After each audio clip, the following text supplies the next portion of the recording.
ಹೋಬಳಿ ಜನಸ್ಪಂದನ ಆದರೂ ಕೂಡ ಎಷ್ಟು ತಿಂಗಳಾಯ್ತು ಈಗ? ಇರಿ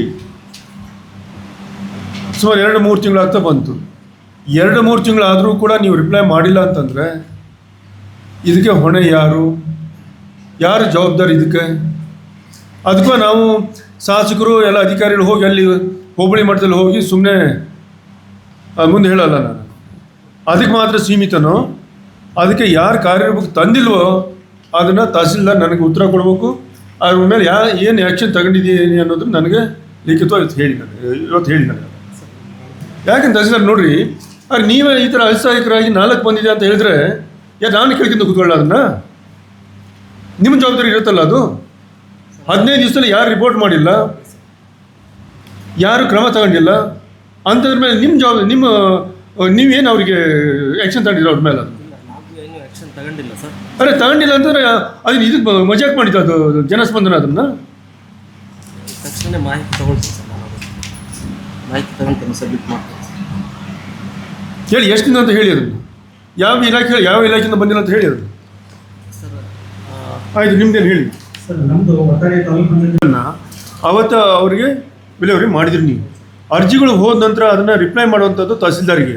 ನೀವು ತಹಸೀಲ್ದಾರಿಗೆ ಕೊಡೋದು ಬಿಟ್ಟು ನೀವು ಇಲ್ಲಿ ಕೊಟ್ಟರೆ ಇದು ನಾನು ಕೇಳಲ್ಲ, ನಾನು ಇದನ್ನು ತಗೊಳ್ಳಲ್ಲ. ನಾನು ತಹಸೀಲ್ದಾರಿಗೆ ಕೊಡಿ, ಅವ್ರು ರಿಪೋರ್ಟ್ ಮಾಡಿ ಅವರು ನನಗೆ ಮಾಹಿತಿ ಕೊಡಲಿ. ಅದನ್ನು ಆ ರೀತಿ ಮಾಡಿಲ್ಲ ಅಂದರೆ ಏನು ರೀ ಇವೆಲ್ಲ? ಇವು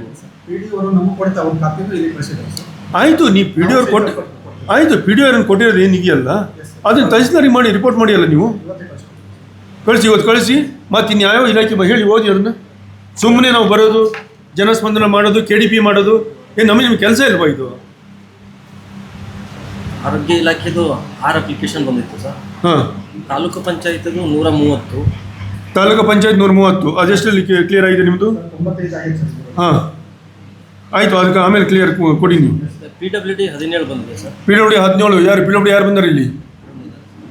ಏನಪ್ಪ 17 ಬಂದರೆ ಏನು ರಿಪ್ಲೈ ಮಾಡಿದ್ರೆ ಅವರಿಗೆ?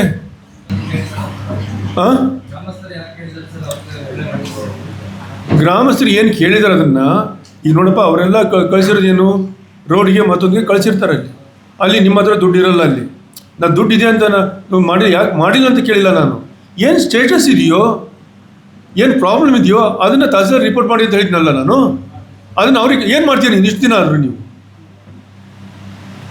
ಈ ಥರ ಬೇಜವಾಬ್ದಾರಿ ಮಾಡಿದ್ರೆ ಹೆಂಗ್ರಿ ಇವೆಲ್ಲ ಆಡಳಿತ ನಡೀತಾವೆ ಇವು?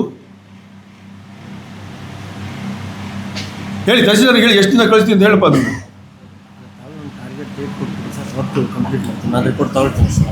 ಹಾಂ ಸರ್, ಮೈನರ್ ಇರಿಗೇಷನ್ 17 ಅಪ್ಲಿಕೇಶನ್. ನಿಮಗೆ ಇಲ್ಲ, ನನಗೆ ಯಾವುದು ಅವ್ರ ಕಡೆಯಿಂದ ಮಾಹಿತಿ ಬಂದಿಲ್ಲ ಸರ್. 4 ಮಾತ್ರ ಬಂದಿದೆ. 2 ಗಟ್ಟಿ ಹೇಳಪ್ಪ, ಬಾ ಇಲ್ಲಿ ನಿಮ್ಮ ಮೀಟಿಂಗ್ ಬಂದ ಧ್ವನಿನ ಬರಲ್ಲ. ಬರೀ ಮುಂದೆ ಬರ್ರಿ.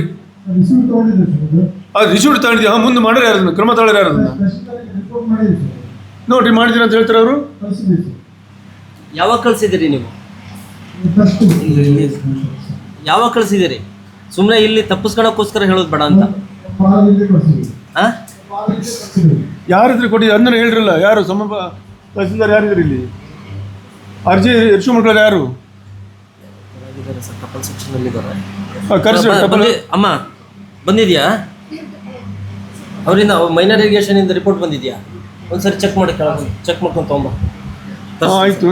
ಯಾವ ಡಿಪಾರ್ಟ್ಮೆಂಟ್ ಜನಸಂಪರ್ಕ ಸಭೆಗೆ ಸಂಬಂಧಪಟ್ಟಿದ್ದು ಯಾವುದೇ ಬಂದಿದ್ದು ಅಷ್ಟು ತಗೋ. ಅರಣ್ಯ ಕಳಿಸ್ಕೊಟ್ಟಿದ್ದೀವಿ ಸರ್. ACP ಕಳಿಸ್ತೀನಿ. ಹೌದು ಸರ್, ಯಾಕಂದ್ರೆ 3 ಇವ್ರದ್ದು ಬೇರೆ ಬೇರೆ ಆಗ್ತದೆ ಅಂತೇಳಿ ACF ಮುಖಾಂತರ ಹೋಗ್ಲಿ ಅಂತ ಅಲ್ಲಿ ಕಳಿಸ್ಕೊಟ್ಟಿದ್ದೀವಿ ಸರ್. ಹಾಂ, ಆಮೇಲೆ ACP ಯಾರು ಬಂದಿಲ್ಲ ಅಲ್ಲ ಅವರು? ನಿಮ್ಮ RFOಗಳಿಗೆ ಆಯ್ತಪ್ಪ, ಏನು ಸ್ಟೇಟಸ್ ಇದೆಯೋ ಅದನ್ನು ಕಳಿಸಿಯಲ್ಲ. ಅದು ಆ ಥರ ಮಾಡಿ ಏನಿದೆಯೋ ಅದನ್ನು ನೀವು ಕಳಿಸಿ. ನೀವು ಸ್ಯಾಂಕ್ಷನ್ ಮಾಡೋಕ್ಕೆ ನಿಮಗೂ ರೈಟ್ಸ್ ಇಲ್ಲ, ನಮಗೂ ಇಲ್ಲ. ಅದು ಏನಿದೆ ಅನ್ನೋದು ನಾವು ನಾಳೆ ಅರ್ಜಿದಾರಿಗೆ ನಾವು ರಿಪೋರ್ಟ್ ಮಾಡಬೇಕಲ್ಲ. ಅದ್ರ ಕಳಿಸಿ ಅದನ್ನು. ಅಲ್ಲ, ಅವ್ರಿಗೆ ಕಳಿಸಿರೋದಿಲ್ಲ, ಅಲ್ಲಿಂದ ರಿಪ್ಲೈ ಏನು ಬಂತು? ಹಾಂ, ಆ ಥರದ್ದು ಕಳಿಸಿದ್ದು ಮಾಡಿದ್ರೆ ಅದನ್ನು.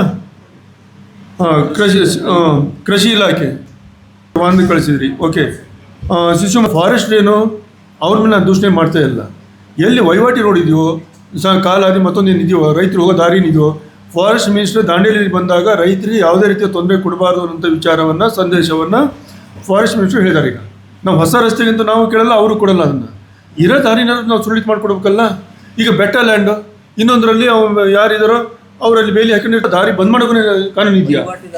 ವಹಿವಾಟಿ ದಾರಿ ಯಾರು ಕೂಡ ಬಂದ್ ಮಾಡೋಂಗಿಲ್ಲ ಅಂತ ನಿಮ್ಮ ಗಮನಕ್ಕೆ ಏನು ಬಂದಿದೆಯಲ್ಲ, ಜನಸ್ಪಂದನ ಸಭೆಯ ಮುಖಾಂತರ ತಮ್ಮ ಗಮನಕ್ಕೆ ಏನು ಬಂದಿದೆಯಲ್ಲ ಅವತ್ತು, ಅದೇನಿದೆ ಫುಲ್ಲು ಕ್ಲೋಸ್ ಮಾಡಿ, ಕ್ಲಿಯರ್ ಮಾಡಿ, ಅದನ್ನು ಕ್ಲಿಯರ್ ಮಾಡಿ. ಅದು ಯಾರು ಆತಂಕ ಮಾಡಿದರೆ ಅವರು ಹಾಕಿ ಪೊಲೀಸ್ ಸಪೋರ್ಟ್ ತಗೊಂಡು ಹೋಗಿ. ಜನಗಳು ಇನ್ನೂ ನಾವು ದಾರಿ ಮಾಡೋಕೆ ಕೊಡೋಕ್ಕಾಗಿಲ್ಲ. ಈಗ ದಾರಿ ಫಾರ್ಮೇಷನ್ ಮಾಡೋದು, ಟಾರ್ ಹಾಕೋದು ಅದು ಸೆಕೆಂಡ್ರಿ, ಅದು ಬಟ್ ರೈತರಿಗೆ ಇನ್ನೂ ದಾರಿ ಮಾಡೋಕ್ಕೆ ನಾವು ಮಾಡಿಕೊಟ್ಟಿಲ್ಲ ಅಂದರೆ ಸ್ವತಂತ್ರ ಬಂದು ಇಷ್ಟು ವರ್ಷ ಆದರೂ ನಾವು ಇನ್ನೂ ಈ ಸ್ಥಿತಿಯಲ್ಲಿ ಇದೀವಿ ಅಂತಂದರೆ ಹೆಂಗೆ ಆಗುತ್ತೆ ಹೇಳಿ? ಅದನ್ನು ಇದಕ್ಕೆ ಸಂಬಂಧಪಟ್ಟವರು ನೀವಾಯಿತು, ಅರಣ್ಯ ಇಲಾಖೆ ಆಯಿತು, ಜಡ್ ಪಿ ಆಗಿರ್ಬೋದು, ಯಾರೇ ಆಗಿರಲಿ,